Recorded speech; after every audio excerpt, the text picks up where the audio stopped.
ഈ IPL ഓപ്ഷൻ്റെ ഇടയിലായിരുന്നുകൊണ്ട് കുറച്ച് football കണ്ടന്റുകൾ നന്നായിട്ട് മിസ്സായി പോയിട്ടുണ്ട്. പ്രത്യേകിച്ചും സൂപ്പർ ലീഗ് കേരളയുടെ കാര്യത്തിൽ അതിൻ്റെ ഫൈനൽ ചാർട്ട് സെറ്റായിട്ടുണ്ട്. സെമി ഫൈനൽ മത്സരത്തിൽ Thrissur Magic FC Malappuram FC പരാജയപ്പെടുത്തിയിട്ടുണ്ടായിരുന്നു.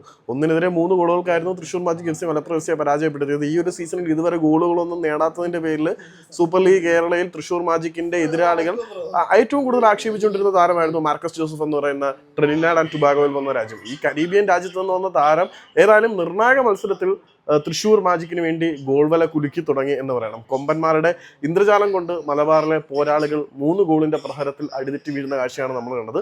1 goal മാത്രം നേടാനേ മലപ്പുറം FC കഴിഞ്ഞുള്ളൂ.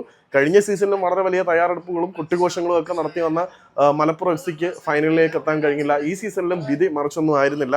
ഏതായാലും കഴിഞ്ഞ സീസണിലെ മോശം പ്രകടനത്തിന്റെ പോരായ്മകളെല്ലാം തീർക്കുന്ന വിധത്തിൽ ഇത്തവണ ഐ ലീഗിൽ വളരെ മികച്ച പ്രകടനം നടത്തിയ ഒരു താരത്തിനെ കൊണ്ടുവന്ന് ആ താരത്തിന്റെ ബൂട്ടിന്റെ മൂർച്ചയുടെ മികവിൽ ഫൈനലിലേക്ക് എത്താൻ തൃശ്ശൂർ മാജിക് FC കഴിഞ്ഞിട്ടുണ്ട്. കൂടുതൽ പെർഫോമൻസ് തൃശ്ശൂർ മാജിക്കിന്റെ ഭാഗത്തു നിന്നും ഫൈനൽ മത്സരത്തിൽ കണ്ണൂർ വാരിയേഴ്സും തൃശ്ശൂർ മാജിക് FCയും തമ്മിൽ പോരാടുമ്പോൾ ഒരു കിടിലൻ മത്സരം നമുക്ക് പ്രതീക്ഷിക്കാം.